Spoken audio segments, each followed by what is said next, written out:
do is I'm going to go to standby.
Like, can they hear us? They are able to Hello, hear us. everybody.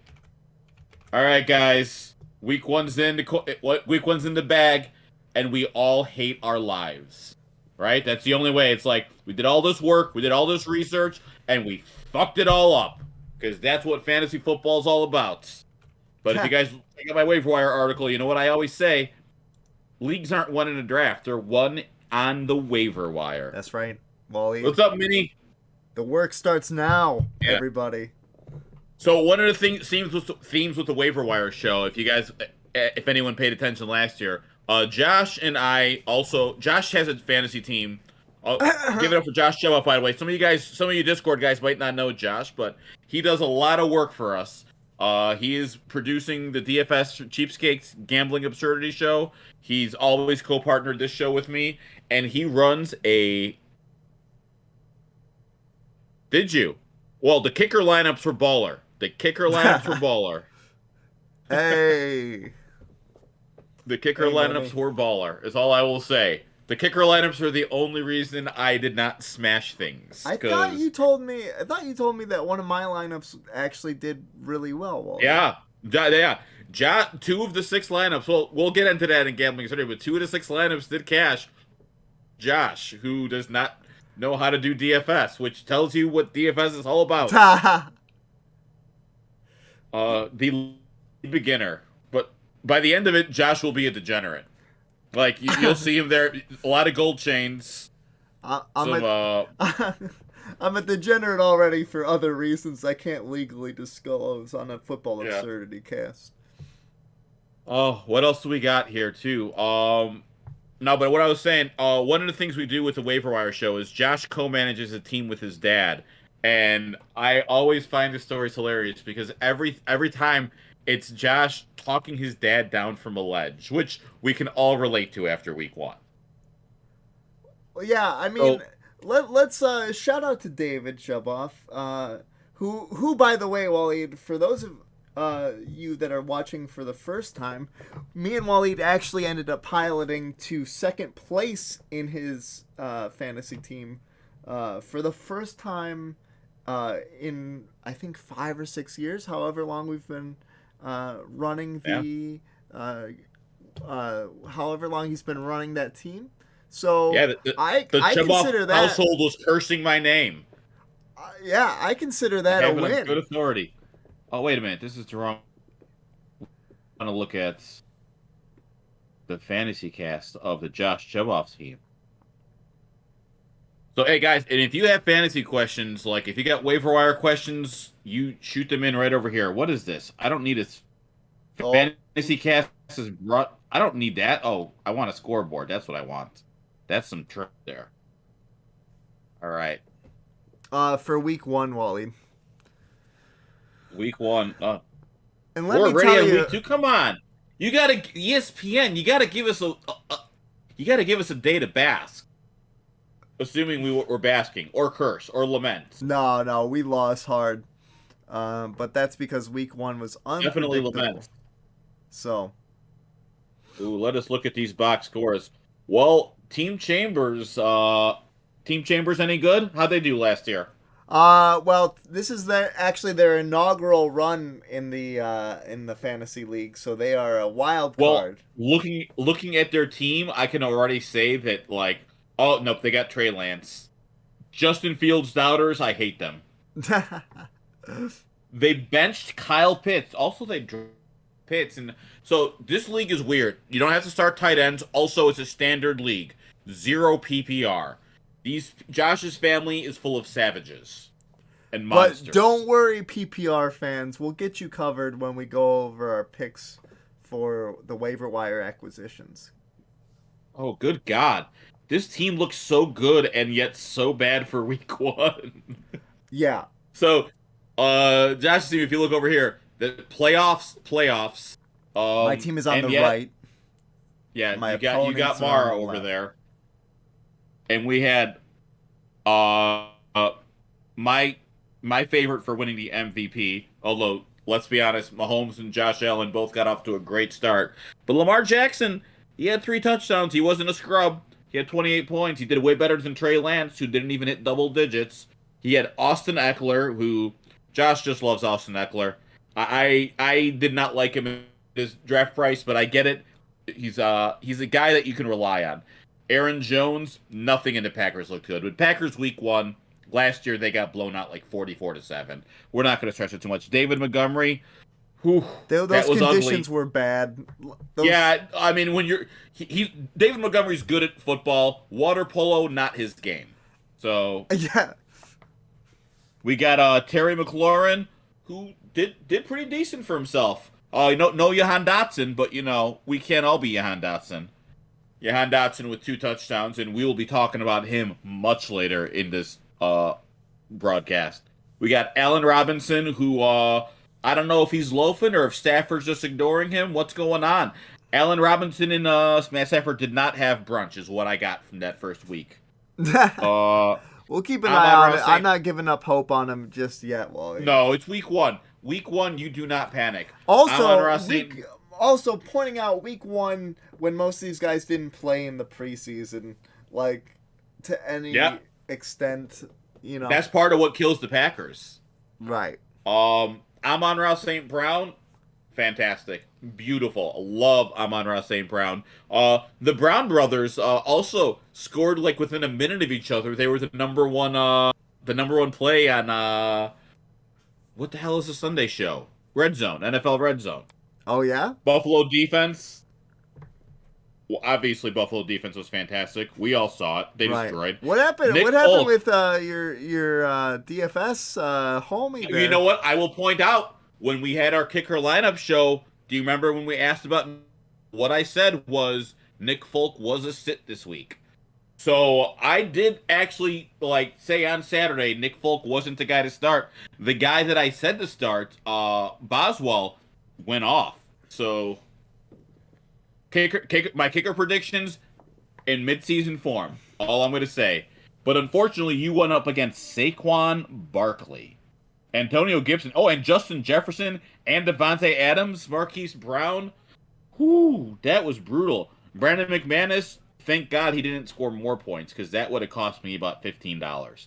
Zeke, I've been saying Zeke is toast. He looked like toast, but also week 1, I could be wrong. Antonio Gibson had a good game. Yeah. And the Broncos defense was trash. You know what? It reminds me like when Vic Fangio left the Bears defense. If you remember, like they were fine, but they weren't quite the same. So I was kind of curious to see that. I kind of feel like Denver's defense is going to be as good because they were like, I mean, there were so many dumb penalties, and Vic Fangio's teams are pretty damn good. So I kind of like, I mean, I know it's too early to say, but that was a poorly coached game. And in week 1 with a first time head coach, that makes me a little nervous. Makes me think that guy's in over his head. I like I'm not selling my Cortland Sutton shares yet, but I'm thinking about it. I'm thinking about it hard. So let's look at that bench. Oh my god. This guy for a new guy, love his team. He's got one guy I was gonna mention on the waiver wire, which is Jamal Williams. That was you know what, we'll get there when we get there. You got Kyle Pitts, who weak game, but Kyle Pitts is gonna show. I believe this is Kyle Pitts' breakout year. Miles Sanders. Miles Sanders was great. Michael Thomas. Michael Thomas was great. Matt Stafford was not great. Russell Gage, I don't even know why you would roster him. I was fading him hard. Alexander Madison, you draft him because you hope Dalvin Cook gets hurt, and then you have another starting running back. Let's look at your bench here, Josh. Tyler Lockett. I do not like Tyler Lockett at all. But he made me money last night because I bet the under on his receiving yards. Hunter Renfro. He was fine. I got him. Honestly, I got him super late. If that. Yeah, and that's fine. Robert Woods. You don't need two. I don't think you need 2 Titans receivers. And the Titan receiver you want to hold on to, Treylon Burks. He looked really good in his limited snap share, and I feel like as the season goes on, he's going to be a really good receiver play. Michael Gallup. Absolutely nothing. But I think, is he still coming off the? No, he didn't have the ACL. But honestly, with Dak, I might just cut bait with him. I don't want any parts of that Dallas offense right now. Daryl Henderson, don't even worry about it. He played the best defense. He was the clear #1 running back over there. You're good. Oh, Mike Davis. I picked him up just because I don't like Cam Akers. So, hey, we've been. And that's why Josh is part of the Football Absurdity family. If there's one thing we could all agree on, it was fade Cam Akers. My favorite thing was after that Thursday night game, Jeff Crisco, Football Absurdity co-founder, tweeting out, if only there was like a website, podcast, and Twitch stream that were telling you all offseason to fade Cam Akers. Well, plug the brand and throw some shade all at once. I love it. I love it. And Mike Davis, like while Daryl Henderson was the clear lead guy, Mike Davis, he did not get those looks. So we will get into it. What are your thoughts right now on tinkering with this lineup here, Josh? I think that the bench is hot garbage, to be honest with you, and I think like we can kind of do a lot of work. So I think so too. So what are we looking at first? I think quarterback. You know, we're going to start with quarterback, even though you don't need quarterback, because some of you guys might need quarterback. And you guys, if you guys have questions, please feel free to jump in and tell me what you think here. So we're going to look at the add players here. I'm going to get into these quarterbacks. And when we go over some of the guys running backs and wide receivers, we'll cover the PPR format for every other sane person watching. Honestly, we'll cover it anyway because, like, I've always felt that there's not the only difference in like no PPR is it kind of value of wide receivers, but those guys still have some value. It just greatly increases the value of running backs, but those are still the same guys you're going to try grabbing. So we're going to look at some of the guys on your waiver wire here. Now that's an interesting one. Tua Tagovailoa. If someone needed a quarterback, but if you look at it right over here, 67% rostered. He's rostered in 2 of 3 leagues. If we were to go over to Yahoo, look at what some of those quarterbacks are looking like. Let's see, wrong Yahoo tab. Let's go over here. Oh, look at that. People already cutting bait with Dak. As well they should.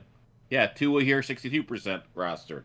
You got on NFL.com, because their format really sucks, you can't even see how many guys are rostered. But we'll get there. Honestly, I don't even know if I want to show the NFL.com. Like, Why give him screen time, Wally? Why give him screen time? Yeah, why give NFL.com any screen time at all? You know. I'm considering it. So we look at that though. We can see some of these. Let's see if we could show Oh, you know, let's go if we go to projections here. Nope. What do we go? Research. Oh, you know what? This doesn't actually kind of show.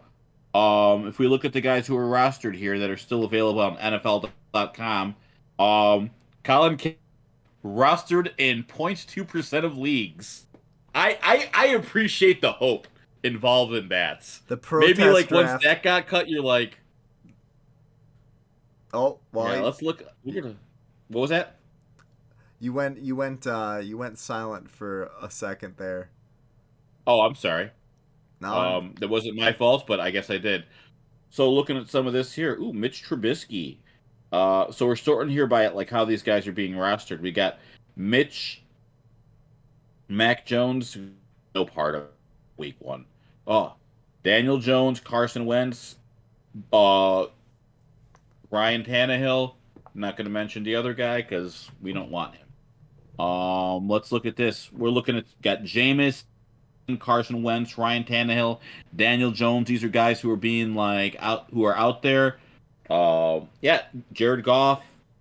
Jared Goff is going to be an interesting like floor play, I think, too, because that Detroit offense looked a lot better, but their defense also looked a lot worse, which means that they're probably going to be trying. They're going to probably put up a lot of points from behind and having to play catch up. But I like having said that, you don't want Jared Goff. That would be all awful. right, boy, That'd be a terrible. Let's get down to brass tacks here. For week 2, what are we looking at the quarterback position in terms of some exploitable matchups, maybe, or some available guys? So that's an excellent question. So let's look at like I want to kind of point out the week 1 rankings and the guys who showed well above because there's always in the first few weeks there's always a guy who finishes top 10, and if you're paying attention to those first few weeks of the waiver wire, you can find him. So week 1, quarterback. Let's look at this here. So looking at these rankings here, quarterback number 1, Patrick Mahomes. Quarterback number 2, Josh Allen. Quarterback number 3 of the week, Carson Wentz. That's a surprise, and that's an interesting one. But the problem with Carson Wentz, I find, is that, well, besides being Carson Wentz, he was playing the Jacksonville Jaguars. That matchup definitely helped him. And next week, let me see.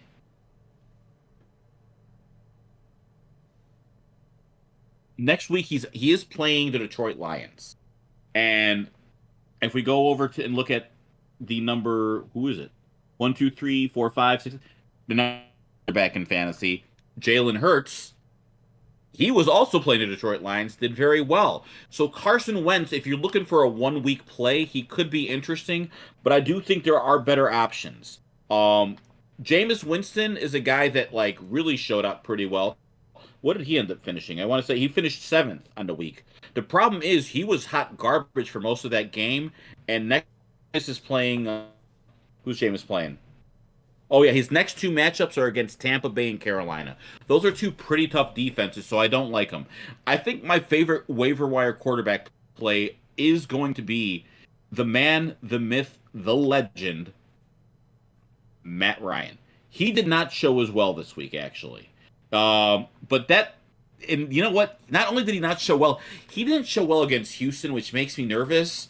But you know what doesn't make me feel a little bit better about Matt Ryan? He's playing the Jacksonville Jaguars, the same Jacksonville Jaguars that Carson Wentz was playing. And we all know that Matt Ryan is a better quarterback than Carson Wentz.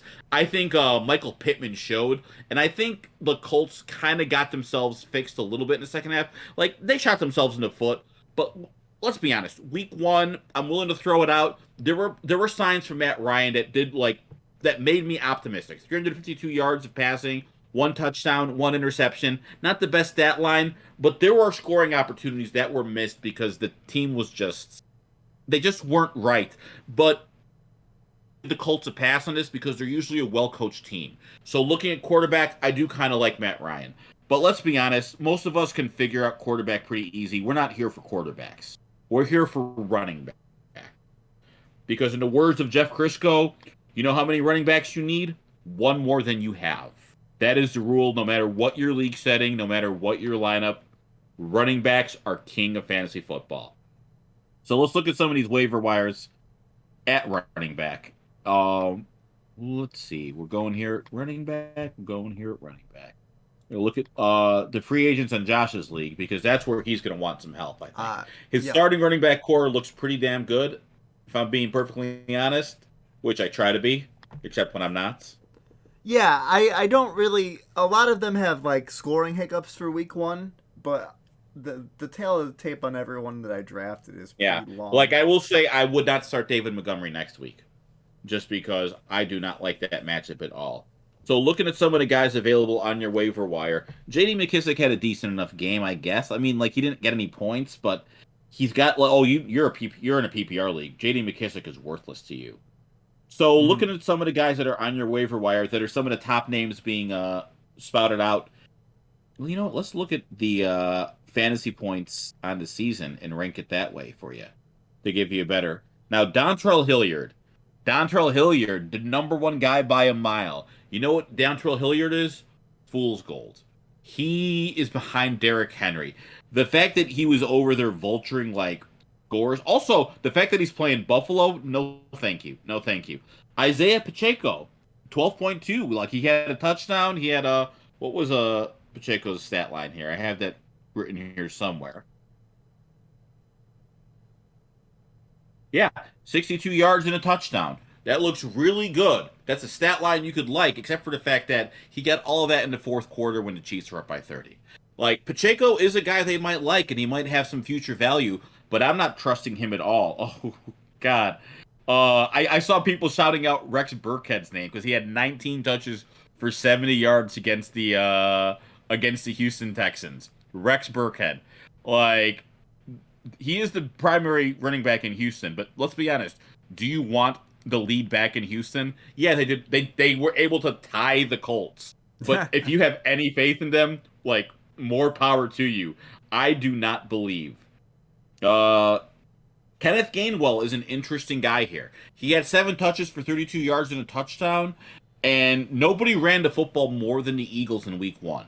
The problem, though, is that Miles Sanders and Jalen Hurts were clearly getting the majority of all the rushing opportunities. Only 7 touches makes me nervous. And one of the big things that matters is opportunity for running backs. On that note, let's see. Khalil Herbert. I'm going against the grain here from the fantasy community, but as we all know, I'm a huge Bears homer, so you can take this with a grain of salt. But here's what I'm going to say about Khalil Herbert. The reason he was my favorite waiver wire running back for week 1 is because short-term and long-term value. Like, now, in week 1, like, I don't feel like there was a clear cut, you have to add this guy. Like, some people are going to try throwing Jeff Wilson out at you. And my thing with Jeff Wilson is pretty simple. Like, you know, after Mitchell went down, he got all the rushing opportunities for the 49ers. He had 11 touches for 30 yards. But, like, Kyle Shanahan running backs, that's a game of Russian roulette on your roster. And and you might end up eating a bullet. Like, Wilson's most likely outcome to me is that he's going to go the same way as, like, Raheem Mostert or Elijah Mitchell, which is he might have a good game or two and then explode into a pile of dust when he gets hit hard. Like, those running backs are glass cannons, and Jeff Wilson has been in the league long enough that I feel like if he was ever going to do something, he would have done something. But having said that, he will... sometimes, Waleed, glass cannons are what you need to win your league, though. You know what? Opportunity is there, but if you're looking for a guy for opportunity, I think a much better option is actually going to, at least in the short term, Jalen Warren or Kenyon Drake. Did we get any news on the Najee Harris injury? Like, what's the word on that right now? Well, type him in. I'm doing that right now because I'm curious. 10 hours ago, Najee Harris. This is the first thing I see. I'm playing against the Patriots. He seems to think he's playing. But he has that foot injury, and he's been dealing with that foot injury all in training camp. Like, he's gonna be tough, but like, that's what makes it hard. Like, Najee Harris seems to think he's gonna play. Whether he will is something. But here's the thing: if Najee Harris, if we get confirmation Najee Harris is going to miss multiple weeks, Jaylen Warren is the guy you need to look at. Here's the fact you need to know. Since Mike Tomlin's been a head coach, the team is given its lead back 20 plus touches on a per game basis more than the Pittsburgh Steelers. What that means is that if you are the starting running back on a Steelers team, you're going to get at least 20 chances to run the ball, catch the ball, do something. Opportunity is king in fantasy football, especially for running backs. And like Jaylen Warren, but the problem with Jaylen Warren is we don't know Najee Harris. Yeah, he says he's fine.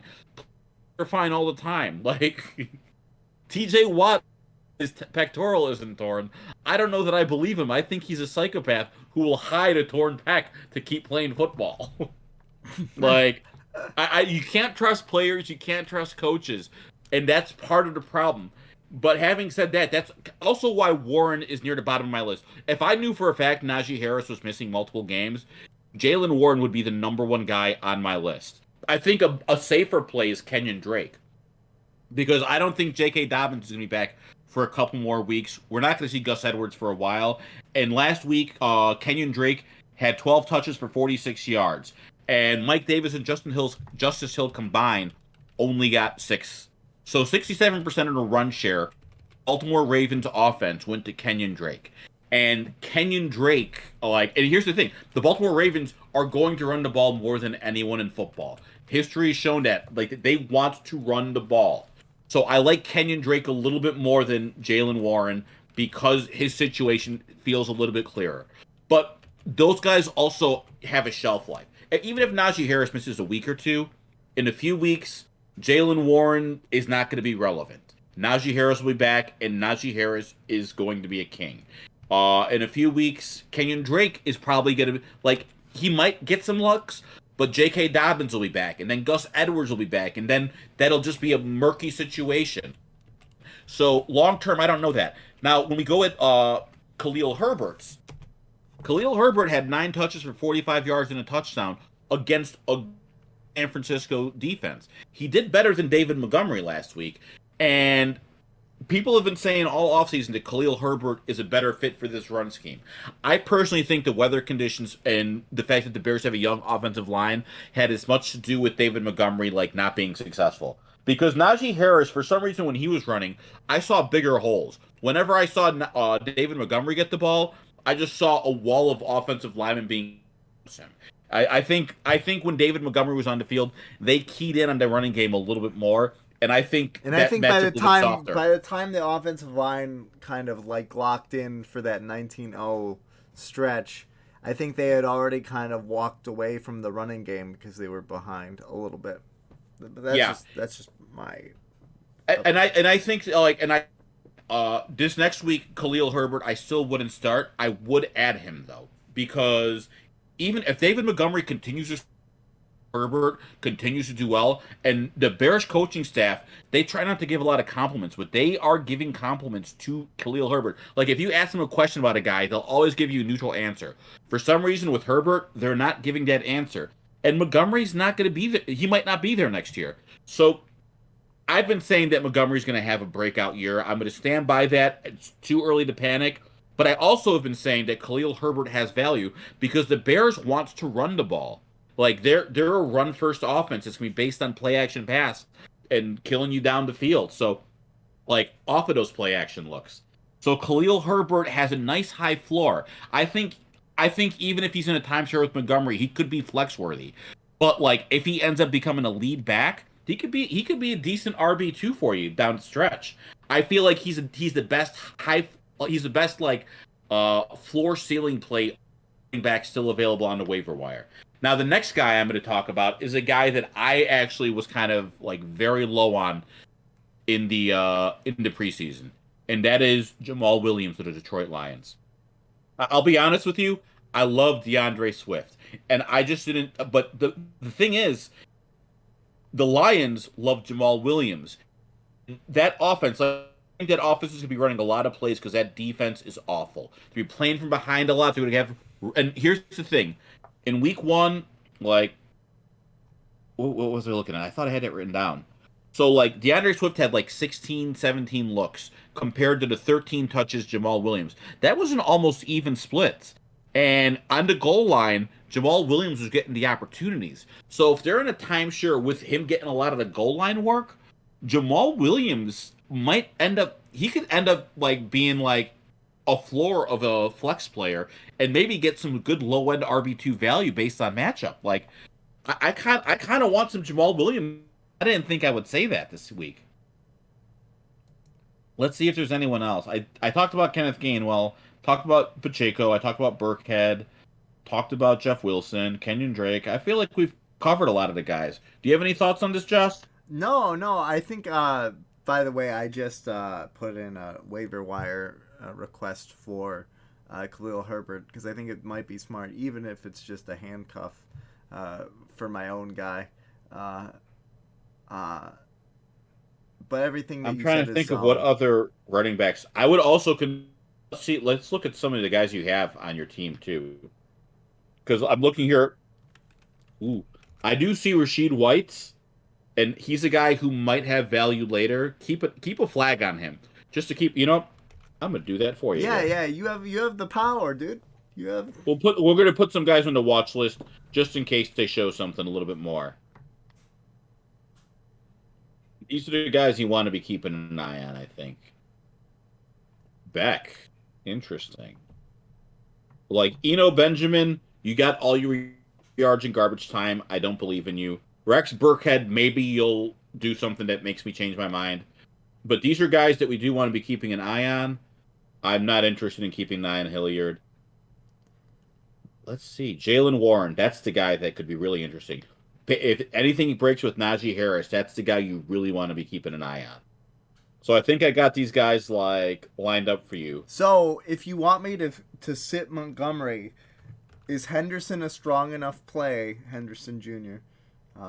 Is he a strong enough play to plug in? Oh, that's an interesting question. And let's look at your team.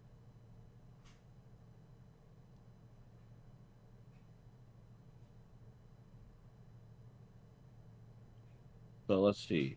Miami, KC, Chicago, Green Bay. Terry McLaurin against Detroit, I love. Brown against Washington, I love. Allen Robinson, yeah. That's nice. That's not too bad. Um let's see. Daryl Henderson against Atlanta. Let's see, how did they do against running backs this week? I'm not sure. Because I have a feeling one of my favorite tools is the fantasy points against tool on Yahoo. When you have a league there, it gives you all this nice little information. It'll tell you like you can sort it by yard and stuff, and it gave up the least amount of points to running backs last week. Their run defense apparently did really well. I don't know if that's an aberration or not, but that would make me a little bit nervous. Who did they play? They played the and they almost beat the Saints. They were beating the Saints for almost the entire game.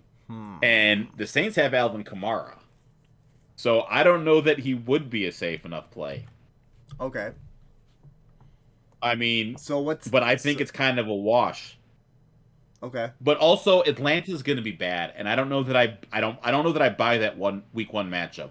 They're a team that's clearly in a tank mode to get their like top 5 quarterback. The fact that they made that game as competitive as they did is interesting to me, and I will keep an eye on it because maybe I'm underselling what they did this offseason. But I thought that they were trying to like build for next year. But then again, I said the same thing about the Bears, and I thought the Bears would be competitive.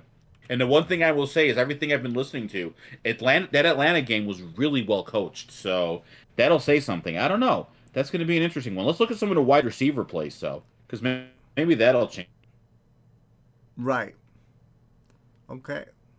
Let's. Oh, that's not what I want to do. I'm under.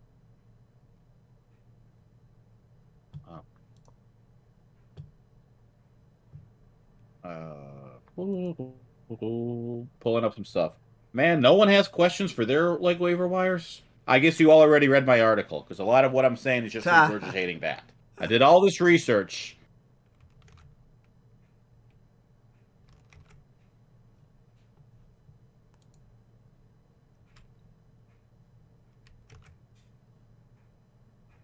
While we're waiting, next week we're gonna have a nice little preview show, Evan and I, on the channel starting at 8 p.m. Central Time. We will also Thursday night Farce is gonna be happening for the So first time this season.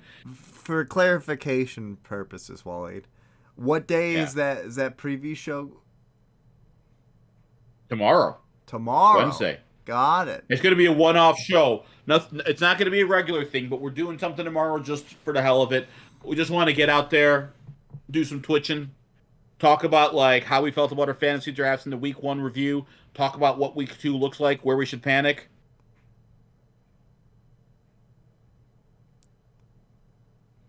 All right, I already asked in the Discord, but how would you rank J-Rob, Jalen Dobson, and Julio Jones and Curtis Samuel?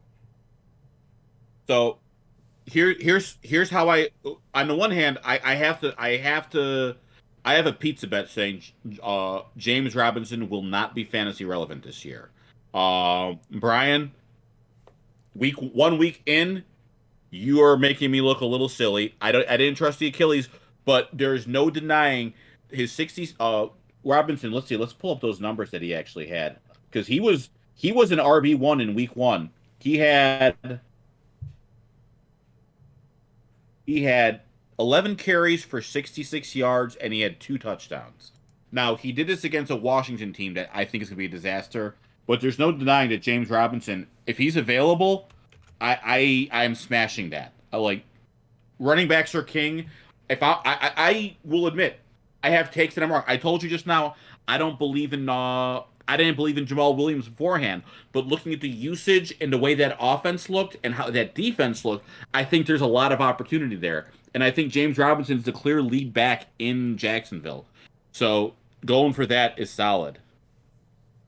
Curtis Samuel, I will tell you exactly what I wrote up about Curtis Samuel here. This is my take on him.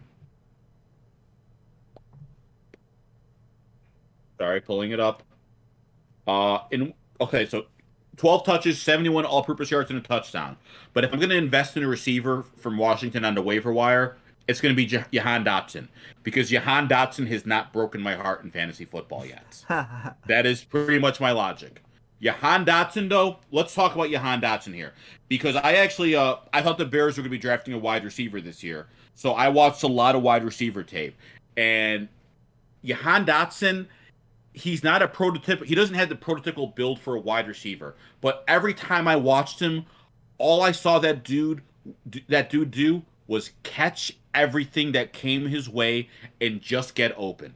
Like, oh, you're running.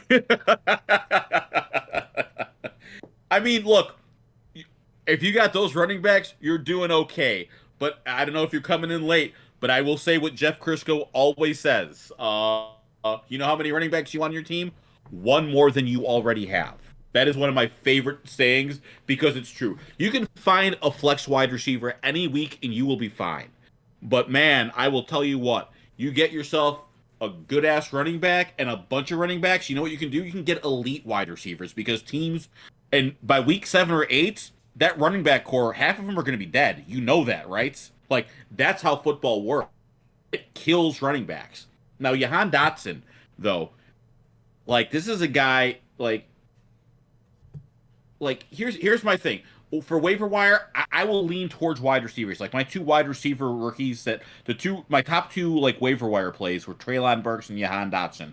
And I'm actually giving Johan Dotson the bump, because he had those looks into red zone. He gets open. Like, all he does is make plays. I don't know that I believe in Carson Wentz or Washington, but I do believe that Johan Dotson, like, it wouldn't surprise me if he finishes the offensive rookie of the year. That's how much I like him as a prospect. And I'm willing to throw my waiver wire, like, pick at a wide receiver like that, because, like, if I'm right and I get, like, Justin Jefferson, he's not Justin Jefferson, but he could be really good. If you get that, like, 1,000 yards, 5 touchdowns out of a rookie wide receiver on your bench, that's fantastic. And I think he's going to end up being the clear number 2 there. Like, they drafted him in the top 10 for a reason. Was he a top 10 pick or was he a top 15 pick? I think he was a top 15 pick, actually. I'll take that back. But they still took him really early, and they did it for a reason, like because he's a good ass football player. So I love Johan Dotson. So honestly, J. Rob, Johan Dotson, Julio Jones, Curtis Samuel. Honestly, that's the exact ranking I'd give it. Uh, you know what? My problem with Julio Jones is Julio Jones has not been healthy in years. And maybe this is the year, maybe like Tom Brady is sharing that unicorn blood that he's been drinking to stay young with like Julio Jones and he has a resurgence. But I don't believe it's gonna I don't believe in it. I just don't. What is Julio Jones's like stat line here? How did he even finish? He wasn't even a top 25 guy. Like we love Julio Jones because his name is Julio Jones. I mean, I guess he was flex worthy. He had 3 catches for 69 yards. He had a couple of runs. But, like, I also think Dallas is trash. Who are they playing next week? New Orleans? Ooh. Green Bay? I don't even like those next 2 matchups. New Orleans barely almost lost to Atlanta, though, Wally. You know what? I'll say that, but I will give him that week 1, like, it was a week 1 thing. The Saints defense is stacked, and I'm willing to give him the benefit of the doubt that it was a 1-week fluke. Now, I could be wrong, and if I am, well, Joe, if Atlanta goes off, or if like that could be one thing. If the Saints shit the bed, that could be one thing. I don't know. Week 1 is too early to make those kind of choices. So that's where I'm at. So, Waleed, I actually have some questions. And again, this is based off of my standard league, so your points may vary. But there's a Baltimore receiver that went off for 17.4 by the name. Are you talking about Mr. Devin, what was his name? Devin Duverny. Duverny. Yeah, Devin Duverny. Duvernay, actually, is how you say it. I should say his name. Duvernay. I knew I was saying it wrong. Can you say Tua's last name for us so that Minnie can laugh at you again? Hold on. I will look up his name, and I'm going to say it right this time. Because I do not like being judged for saying a name wrong. Because I got a name that no one says right. I don't know, wall-eyed. Tagovailoa. Tagovailoa. Right? Tagovailoa. Did I say it right? I said it right. If I see his name in front of me, I can say his name right. But if I don't see it in front of me, I kind of keep guessing where the vowels are, and I turn into a 60-year-old man. Like, look, I said it before. I'm from Chicago. We have a long and storied tradition of mispronouncing the names of quarterbacks and every other player. Waleed, it's so weird that you only turn into a man that's 5 years older than you actually are. Wait, it's Tagovailoa? Okay. Tagovailoa. Really? Are you sure it's Tungo? Because it's T-A-G. Everyone, we can play this one of 2 ways. He's British. Just agree. He's British. He says things weird. Like, let's be real here. Just agree. We can get Waleed saying Tagovailoa by the end of the season. I will take the under on that. All right. Is that before Wikipedia. Or after you I can change Wikipedia. You could have just gone in there and changed Wikipedia yourself to have it say his name wrong. So, let's talk about some of the wide receivers, though. Because there are guys, and I'm going to start flagging the guys. I will flag Julio on the off chance that he's good, but someone's going to take him because he is Julio. You know what? And also his usage went up. His usage went up because of Godwin's exit, right? Yeah, that's true. And Godwin is hurt. Like you got some wide receivers on your waiver wire that I like, but that I would not make a move on. Oh God, Wendell Robinson, you just can't do anything with. Not like he's a guy who'd be great in a PPR league. He will not be good here. Let's see. So here, Devin Duverny. Let's talk about Devin Duverny. He had 4 catches for 54 yards and 2 touchdowns. Yet he was still only third in his on that team in targets, and he didn't have Sauce Gardner in coverage. That was Rashad Bateman who was getting their top 5 draft pick in coverage. So what you're not looking for the third receiving option on an offense that prefers to run the football more than pass it. The only 2 receiving options worth a damn in Baltimore are Rashad Bateman and Mark Andrews. Until proven otherwise. Maybe Duvernay comes out and does something, but I don't believe it. All right. Well, that's getting a kind of flag. where I'm at with him. That's getting a flag from me because at what point does a guy catch 2 touchdowns for you and not change your opinion if you're Lamar Jackson? How does that not get you more comfortable? Rashad Bateman had 1 touchdown. Mark Andrews didn't really have a good game, but Mark Andrews was the guy who got. You got to remember, Andrews and Bateman already have more of a rapport with this guy and have like an established. They invested a 1st-round draft pick in Rashad Bateman. The way those coverages, the way those routes, he's going to be the primary a lot more than Devin Duverny. Oh no, I mean I understand, but also you don't go up against Baltimore with the defensive plan like just let Bateman and Andrews go. Oh, okay. Here's the thing that you also got to remember. And let's see, fantasy points again. Who gave up the most fantasy points to wide receivers? Let's see. How did the Jets rank here? Because I have a feeling maybe so. Let's see. Because I think a lot of their receptions came to, 7th most fantasy points to wide receivers this week. They gave up a lot of fantasy points to wide receivers. Yeah. You have the max at 5 running backs. Let's look at some of this here. Oh, you got Barkley, Chubb, Chase Edmonds, Daryl Henderson, and Henry. I like that you listed Henry last. You know you're supposed to put your best running back first, right? God. Shepard, Peoples-Jones. I'll tell you what, Phillips is interesting. You got to give Sutton a chance. Henry is not in the doghouse. Why you got Henry in the doghouse? Because the Titans are stupid? Because they stopped running him when they had a lead? He was getting 4 yards a clip. His entire game, if you keep feeding him the football, is wearing defenses down and destroys them. You son of a bitch. How dare you disrespect the king? How dare you disrespect the king? No, Derrick Henry is going to make people look like Waleed, fools. if you walk 25% of our audience right now, I'll be so mad at you.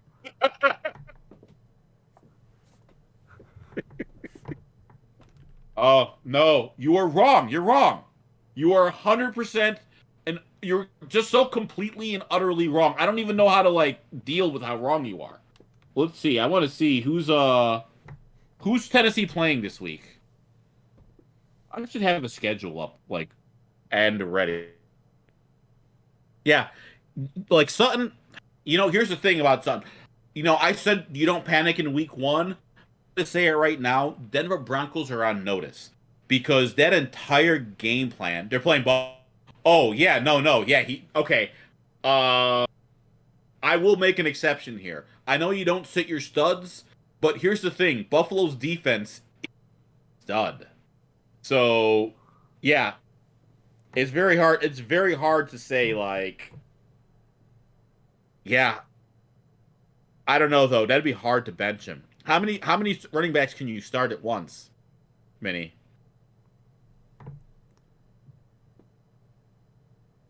I don't know. Even still, benching Henry is only going to make you feel 2 plus a flex.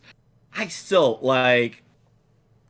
You're not benching Daryl Henderson, or you're not starting Chase Edmonds or Daryl Henderson. Or, isn't Daryl Henderson? Yeah, Daryl Henderson's got a terrible matchup this week too. Chase Edmonds, Miami. Who are they playing? Where are we going? Let's find the Miami receiver that's on the waiver wire. But I'll tell me a schedule. That'll be my shortcuts.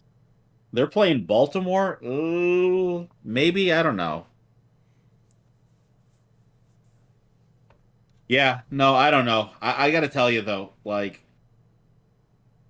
uh, that Denver game plan, like the way they were running that game, Hackett looked out of his league, and Russell Wilson, I don't know what the hell he was doing. That Jerry Jeudy touchdown wasn't like Russell making a good pass. That was Jerry Jeudy like slowing down to catch an underthrown ball and then just beating everyone in Hey, front of him. hey, you gotta let him just ride. All right. No, I'm not. I'm letting Sutton ride. I have no choice. I've invested. I think Cortland Sutton's a good player, but but I judge a team on how sloppy they look. Oh, do you not know that that meme, Waleed? I gotta send it to you. What Uh, what meme? so so I forget what college team it is, but they do videos all the time of their players going like, "Let's ride," right? Like as like an interstitial for the stadium, Yeah, and it's made its way into like the NFL, and there's footage of like Russell Wilson doing it, and it's absolutely like hilarious. that is funny. I mean, like that entire game though, like there's a certain trust factor I have to have in like a game plan. And one of the things I plan on looking at in the offseason is how to adjust my metrics for just like offensive efficiency and penalties. Because I really think like teams that are efficient and don't make mistakes are much more likely to win games. I know, crazy thought, but you can quantify that information. I found a great website that Jeff Crisco forwarded me that tracks penalties for per team and the types of penalties they have. So like you can really figure some things out for how a team might actually end up doing. Um, so having said that, let's look at some of these wide receivers. 'Cause let's be honest, I want to look at your team again to see which players I just absolutely despise. I wouldn't get rid of Hunter Renfrow, even though I'm not a big fan of his. Like, because I think that was a bad matchup. Like Khalil Mack, did he have 3 sacks? Ooh, like he was an absolute beast. And your Guy's starting playing like he's lineup on was a pretty solid. contract here. I think he got extended though, so he's not. Yeah, yeah. Like you can't you like I think Robert Woods and Michael Gallup and Mike Davis are all cuttable on your bench. Well, I So already have Khalil Herbert coming in for Robert Woods if I can. yeah, and I think upgrading these wide receivers, even though I like your starting wide receivers, I wouldn't mind seeing you go for a Johan Dotson here. I feel like you know what? It's just Put it in, Waleed. You got the power. I'll, I will tell you right now. Like I already flagged him, but like I want you to you can do your own ad drops because Oh, I can't you like don't want the live. Oh, I see. no. I will 100%. Do you have an IR spot? I do not. I wish I did. Okay, because I just saw Jameson Williams there, and I was like, Yeah. that's a second half play. I got Jameson Williams in so many IR slots. That dude is the best receiver in this draft. If he didn't have a torn ACL going in, he would have been the number one pick. I When love him so much. that one season that we were playing in Maxwell's league, Yeah. um, why is it not giving? It's not showing me any of the flags that you put in. Hmm. I put flags in, and when I switched screens, it didn't like save the flags. I don't know why. I'm putting these flags back, and then Here, hopefully you they can stick add. around this time. Just do me a solid, Ben, and add drop Dotson. Who are we cutting for him? That's a good question. Uh, there's a Baltimore running back. Oh, Mike Davis. Yeah, All right. I Wait, feel like where is Johan Dotson? Did someone? Is he not in your league? I could swear I saw him. oh that oh no no no. I'm gonna do a quick search here for Mr. Dotson. Is he picked up? Oh, good God! Ah, Who is BMO? Someone already had him. You know what? Someone scouted him like I did, made the move early. You know what that is? It's doing your homework.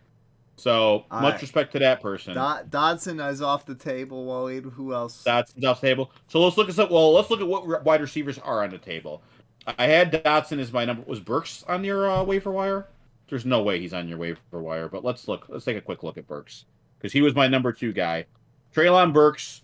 I mean, they traded away. I have him. Oh, you already. Oh, that's right. You do. Well, good. That's. You want the players before they're on the waiver wire. So let's look at some of the other guys we had here. So my number 3 guy, there's no way Jarvis Landry is available in your league. Nah. He's too popular a name. But let's give it a look here. Who has Landry? Lady. Well, I'm going to tell you what I said about Landry. Landry led the Saints in targets and finished the day with 7 catches for 114 yards. It's amazing. Like how as soon as he left Cleveland, he became good at fantasy football again. Waleed, like that's my thought. I'm gonna ask a question. Is there any value at tight end? Because I do have. Oh, believe me, we're gonna get there. Because I have some thoughts. I have some real thoughts here. Because even though I don't have a designated tight end spot, I do have You do have a flex spot. No, yeah. Josh. Let's get through the wide receivers, because believe me, this is going to be my favorite part of the show. Oh. Because I typically hate tight ends, but there is someone out there, and I hope he's out there for you, that I love so much. So we got Jarvis Landry, though. He led the Saints in targets.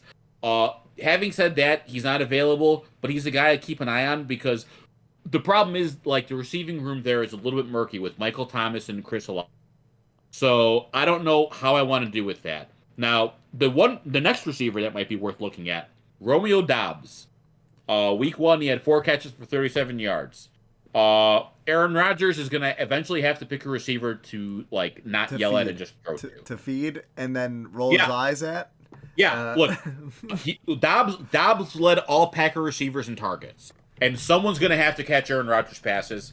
Maybe it's Doubs. That's pretty much my logic. I would cut someone for Doubs, like, if I were you.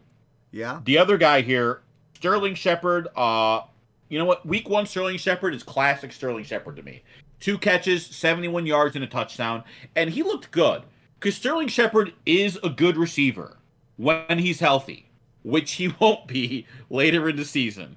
But while Sterling Shepard is healthy, he's worth rostering. Because he's the number 1 receiver on the Giants, and he is available. Like Dobbs and Johnson, and Dobbs and Shepard are the 2 guys I would cut those. I would cut Mike Davis and Robert Woods for, and then move those. So yeah, who would you pick up first? Dobbs. Because Sterling Shepard will be hurt in 4 weeks, honestly. Like, maybe he won't be. Maybe this is the year he doesn't get hurt. But I got to tell you, about let me see. Is it 5 years he's been in the league? And I don't think he's finished the season.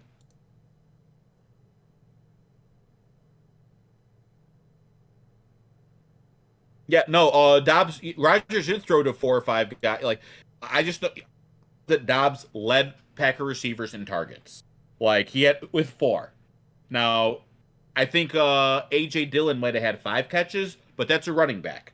Eventually, he's gonna have to throw to wide receivers. And I'm looking at the guy who got the most looks. He's the guy that he was glowing about him in training camp. He apparently believes in him more than he believes in the other guys. You know what? Waleed? What? I'm gonna make a Waleed decision because apparently I'm at max wide receivers. You have a max wide receiver? I guess. Yeah. Did you cut the running back you tried picking up? Did you try cutting your receiver for that or a running back? Because we're cutting 2 receivers and a running back. We're cutting like 3 receivers. Yeah. So Hold on. I'll cancel claim and fix it. Yeah. You right. Okay. You right. I try to be. It helps.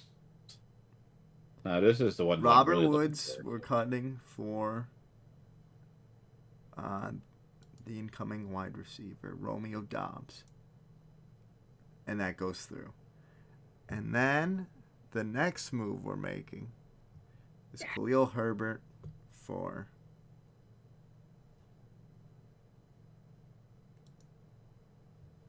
Mike Davis.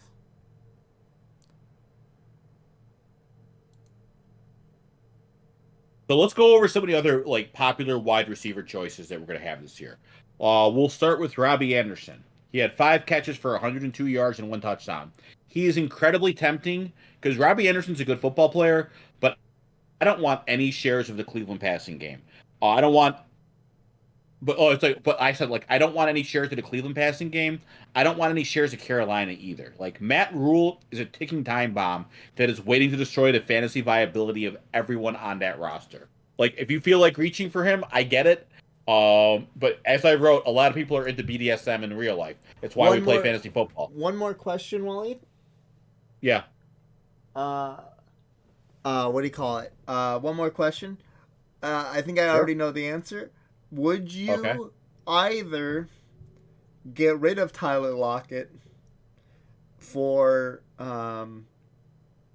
the other wide receiver we were talking about, which I can't remember?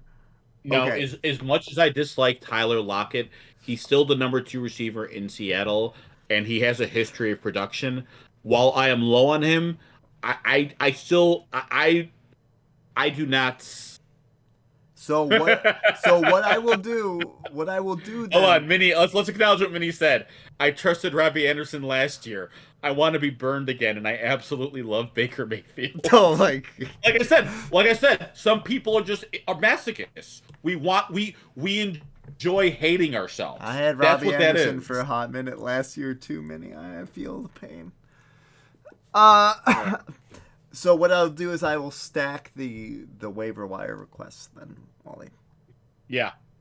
No, I would keep Lockett. That's all it is. Like because I could be wrong about him, and he could end up being a top 24 receiver. Who was the wide receiver that we were getting injured? Sterling Shepard. Sterling Shepard. Yeah. Yeah, he's the one who's gonna get hurt. So yeah, like Robbie Anderson, I just don't trust him personally. It's simple as that. And if he had a good quarterback, I would feel better, but I don't know that Baker Mayfield is a good quarterback.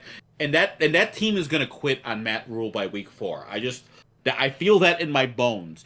And I can't and I'm not going to bet against my feelings. I hate doing it because when I'm right, I'll just feel if I'm wrong. Like, I don't know. I'm not usually wrong enough for that to actually ever happen. Someone's got to call me out on that line because that's some bullshit. So Donovan Peoples-Jones at Browns, he led the Browns in targets with 11, and it would be more impressive if he had more than 4 catches. Like that is not a good rate. Like I might buy shares of him after he leaves Cleveland. Basically, that's how I feel about him. Deandre Carter. I don't even know why I'm mentioning him because I know he had 3 catches for 64 yards and a touchdown, but I didn't bring up Xander Horvath at the running back section for the Chargers, and he had just as good a game. And like Xander Horvath, Deandre Carter will not be relevant the rest of the season. We talked about Duverny, Curtis Samuel. We talked about too. I like Dotson more.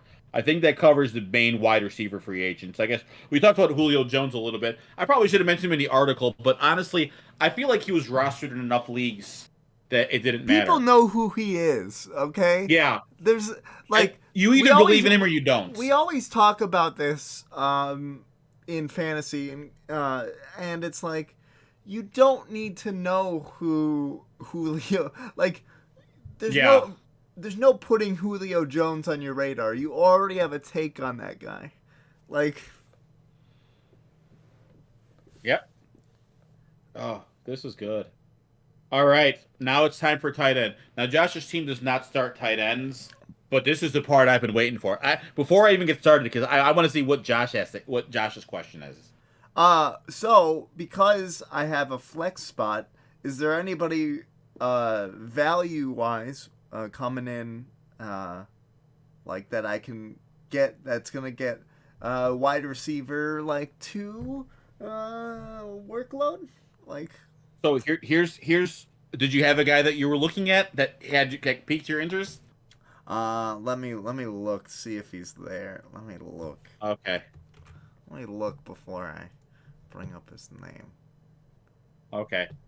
I'm hoping it's my guy, but there's 2 guys I think you could be talking about here, and I'm very curious to see which one.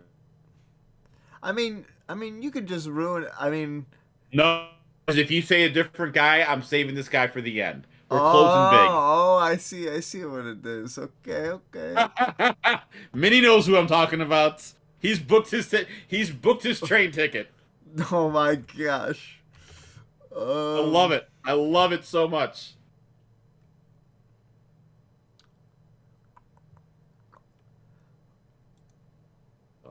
I mean, sort by fantasy points if that's what you want to do. Yeah, I mean, here's the thing. You just say the name. See if he's there. He's there. He's not. Wait a second. What? I know who I'm picking. I didn't know that they changed his position. Who were you gonna say? Who was the guy you were looking for first? That's what I want to know. I was looking at what do you call it? Actually, I was looking at Everett, but I actually didn't know that they changed this guy's position this year. Okay, that's exactly what I was talking about. No, so Gerald Everett. Let's talk about that first. Gerald Everett. He had a good week, and I'm going to tell you what, I'm a little lower on him than Football Absurdity, but Jeff Crisco and Walker Kelly both love Gerald Everett this year. Like, my problem with Everett is that, like, James Cook was it James Cook who was the tight end last year? Yeah, James. Damn it. I'm going to look this up because I don't want to have his name wrong. And I feel like I'm saying his name wrong, but I think I'm saying it right, too. But the tight end last year for the Saints or for the Chargers was the tight end 17 in fantasy. So that's not really like something I'm feeling pretty good about. You know what, Waleed? I'm cutting Gallup for the next guy you're talking about. Yeah. Hold on. What are we talking about here?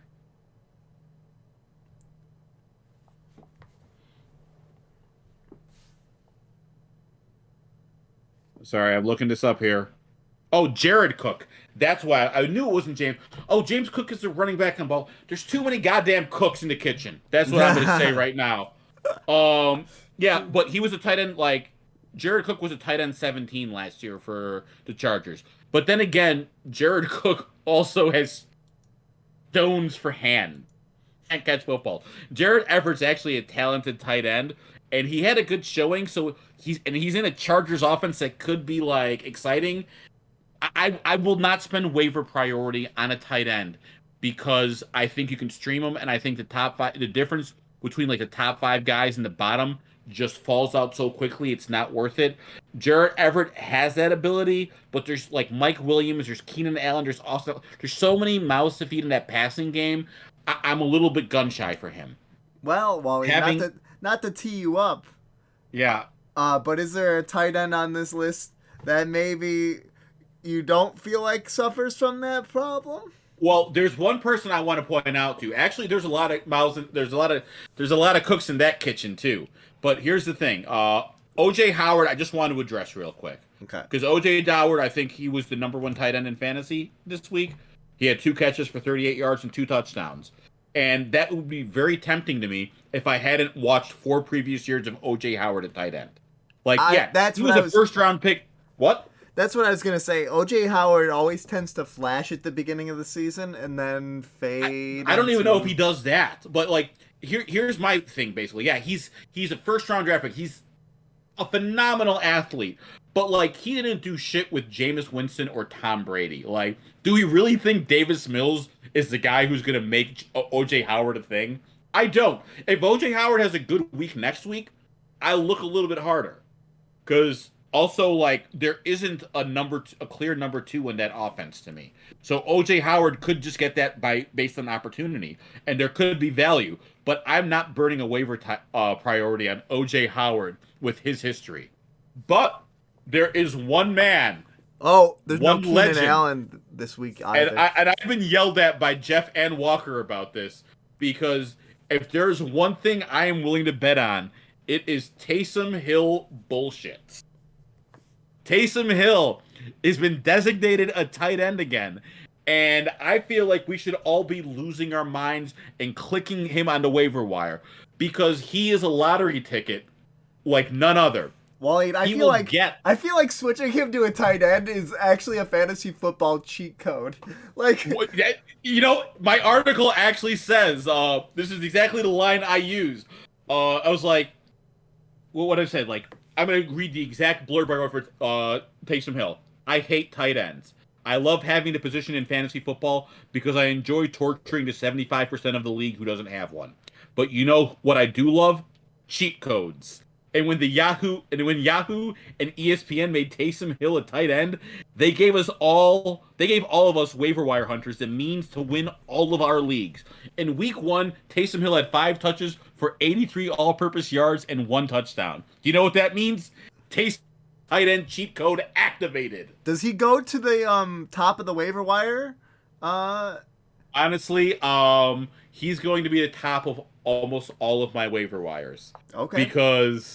Because if he hits and they use him with those quarterback red zone bullshits, like, he's not going to be great every week, but there will be weeks, like, I think there will be a lot of weeks where he's getting you double-digit points, some where he's getting you quarterback numbers, because they'll just run it with him 3 times, because the New Orleans Saints do not give a shit about our fantasy team. And if he does what he did, like, 2 years ago, he broke leagues when they first started using him. And they've given him that designation again. And to me, that's worth a roll of the dice. Like, as long as Taysom Hill is a tight end, he will be on my roster if I can get him. Maybe I'm wrong. The waiver wire to me is about high upside plays. And Taysom Hill is just like, he is just like, if he hits so hard, it breaks your league. People hate you. You have to do that. All right, you're convincing me. I've placed him at the top of my acquisition list. I am putting my money where my mouth is on this one. I love Taysom Hill. I will bet on him. Why would you not bet on Taysom Hill bullshit? So it's so much fun. Waleed, the best part about it is, if it does happen, people who are in your league will hate you. All right, Waleed, put your money where your mouth is. Pizza bet. Oh, I'm just saying I'm putting my money where my mouth is. I don't know that he's going to finish as a top 10 tight end. But I will make a pizza bet on it. Actually, no, I will make that bet. Top 10 tight end seems feasible to me. If top 10 tight end is like, I'm actually setting the bar incredibly low. Can we say top 6? No, because that's an insane bet. Because I don't know that he will keep that tight end designation. There's so many caveats that could make this go wrong. Now, if he stays the entire year, yeah, you know what? I'll go top 6. I think he does, because I think he's going to have double-digit touchdowns. With the caveat that the moment that he comes off of being a tight end, it's a push. No. Let's give it till week 12. Okay. I think that's fair. Because if he's a tight end for that long, then he should have already done it. He has stats. Yeah. He has stats. All right. You guys heard it here. A pizza bet. Taysom Hill will finish as a top 6 tight end. I am betting on a tight end, and I hate tight ends. You know why I'm betting on him? He's not really a tight end. Right. He's a running back, quarterback, monster hybrid that fucks up fantasy offenses. All right. Here's a question. Hooper, Goddard, starter, or Taysom, and if so, how much fab? Also, Isaiah McKenzie, or are we talking Justice Hill? Is that who you're talking about?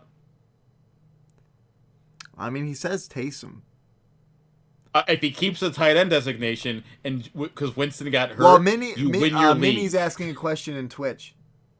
I'm saying that. He asked what happens if he plays QB if Winston gets hurt. Taysom. Are you talking about dropping Wendell or McKenzie for Hill? I would drop Wendell for him right now. Wendell's hurts. He's not even healthy.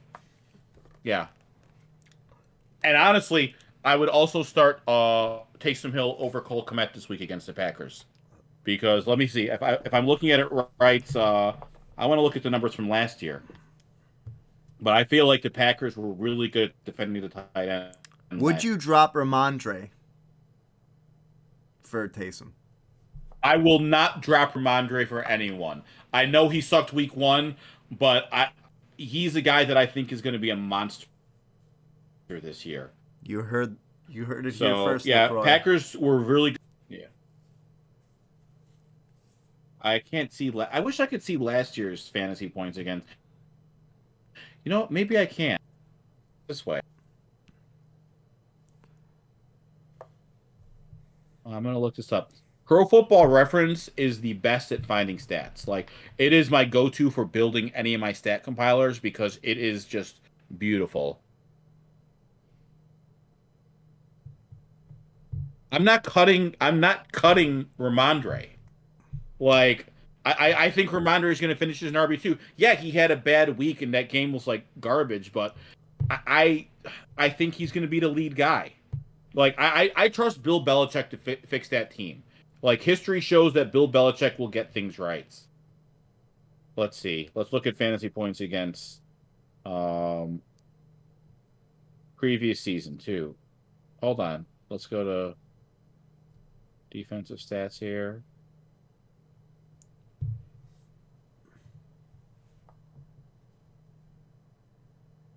Beautiful. God, I love this website.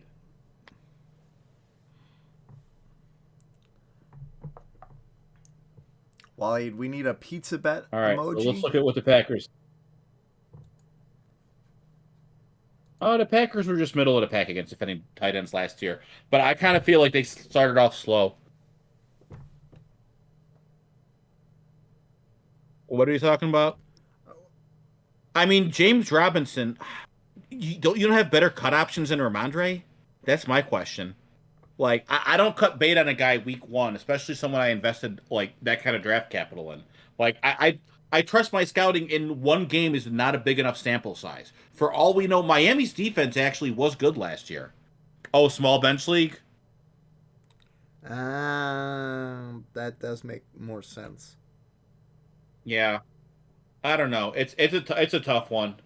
I feel like I love Ramondre too much. And I know James Robinson had a good game. I love Johan Dotson too, but he's still a rookie. Ramondre showed as a rookie, and I think Ramondre is going to be the guy. And there's not, and especially because of like what Mac Jones looks to be, they're going to lean on their running game the way they have. That's a great question, Minnie.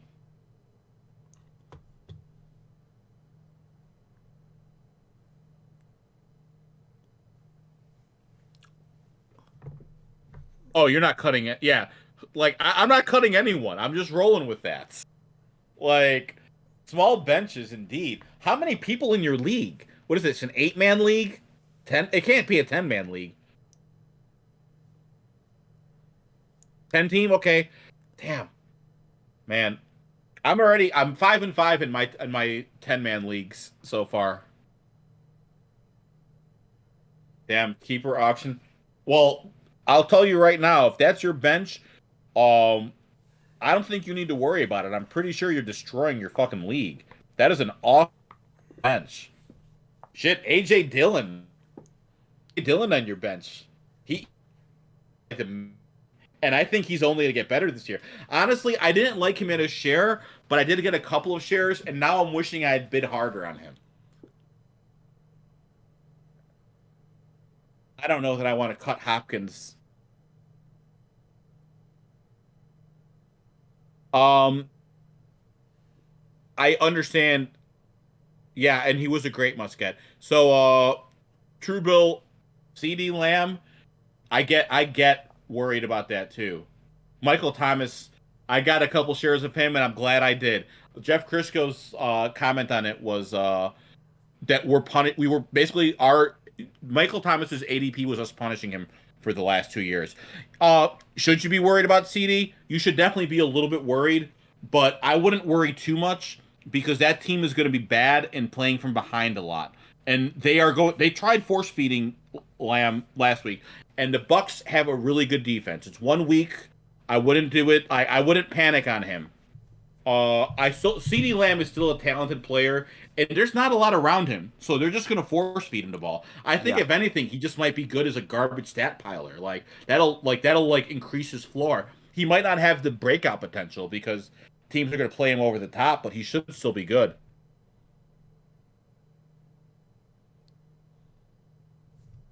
Man, Gordon was good last week. Like Gordon had a good game, and we saw that he's like what most of football absurdity's been saying. He was going to be one of the big steals of this year.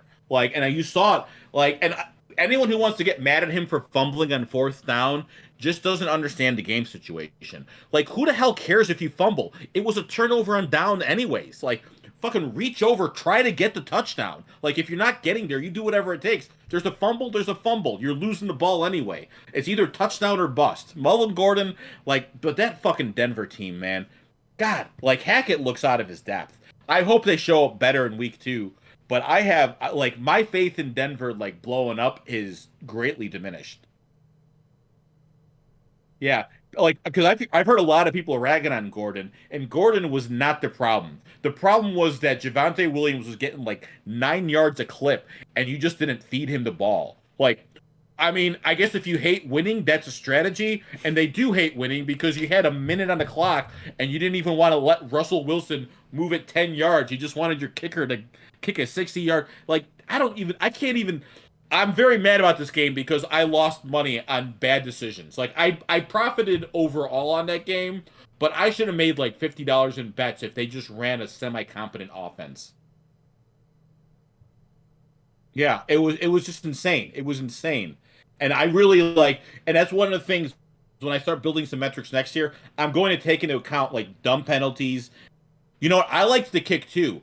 And I like the kick because he missed it, and that made me. If he had made that kick, I would have lost $15 in like DFS plays. So I'm so glad he did that because if he went closer, that actually would have cost me some more money.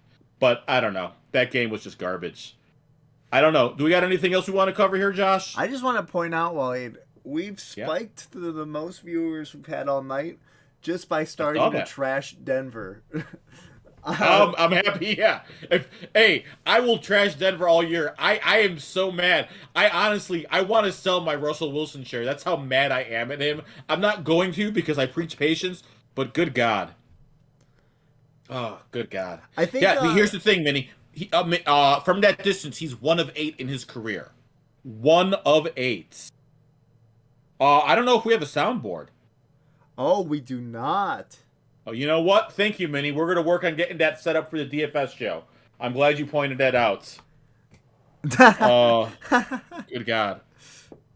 Yeah, so there's a chance. There's a better chance if he's fucking closer. McManus is not a bad kicker. So you're telling me there's a chance. We need to make sure that's in the soundboard. That's all I'm saying. 1 in a million. Guys. So you saying there's a chance. I think we should cover defensive streamers for the week, Waleed.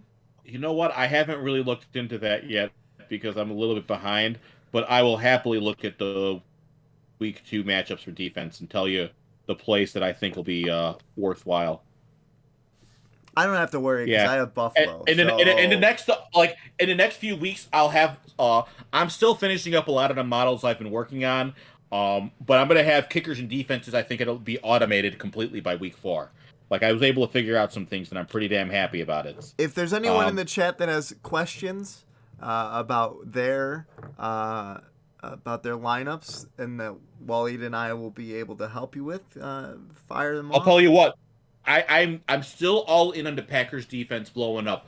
Packers sucked week 1 last year too, but I think that Packers defense is so talented that they could end up being that they should still be a top 5 fantasy defense.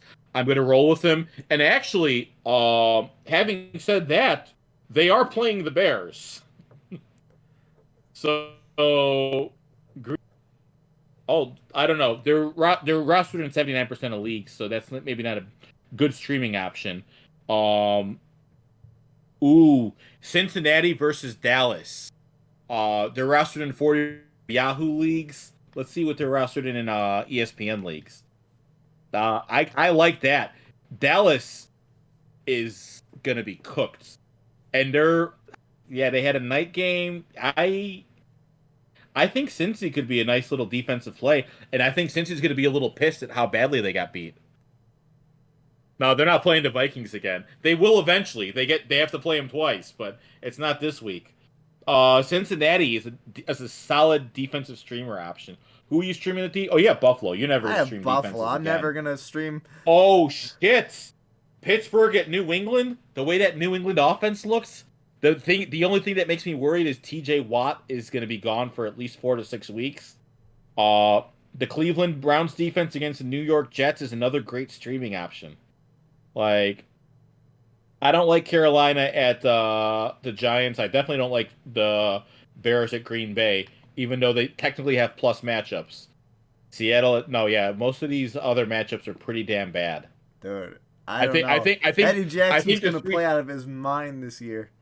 Who? Eddie Jackson's gonna play out of his mind this year. I'm so excited, but I'm a Bears fan. So there's no way in hell I'm going to bet on the Bears defense beating the Packers. I've seen too much Aaron Rodgers bullshit in my life to put money on that. Yeah, I think the 3 top defensive plays for streaming this week, Cincinnati at Dallas. I mean, no Dak Prescott. That offensive line is devastated, and like they gave Pittsburgh fits. Like Pittsburgh was lucky to come back and win that game. Pittsburgh at New England, that defense did get 4 turnovers from Joe Burrow. Like, that defense was a monster this last week. And New England looked bad.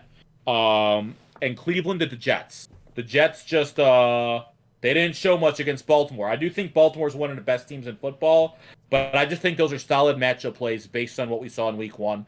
And, frankly, historically. And I think on that note, so tomorrow, Evan and I are going to be doing a preview show. It'll be starting at 8 p.m. Central. Thursday, we got Thursday Night Farceball. If you're watching Thursday night, watch it with us on the stream. We're going to have fun. Basically, I love it. It's Mystery Science Theater 3000 with football. Like, we're just going to make fun of the game, make fun of the players, see if my marriage is going to be doomed again. All kinds of fun stuff. And then Saturday, we got the DFS show. DFS show will be from noon to 3 Central Standard Time. Josh did his first DFS lineup, and he won. I don't know what that means. So tell me what that means. Did I win $5 or did I win? What? You bet $1 and you won $2. Hey, that's what it means. We'll go into depth about it a little bit more on Saturday. Then, of course, every Sunday before kickoff, as soon as the waiver wire report, as soon as the injury reports are published, Jeff and Evan will go over the sit-start options that you have. Yeah, Minnie, I love that ROI. Especially, yep. Minnie, when it actually wasn't my dollar I was betting with to begin with. And to be fair, actually, Josh would have just broke even on his bets. His other lineup did not cash. So... you gotta go with the Tua Tariq Hill lineup. And you know what I will say though? This is what I said.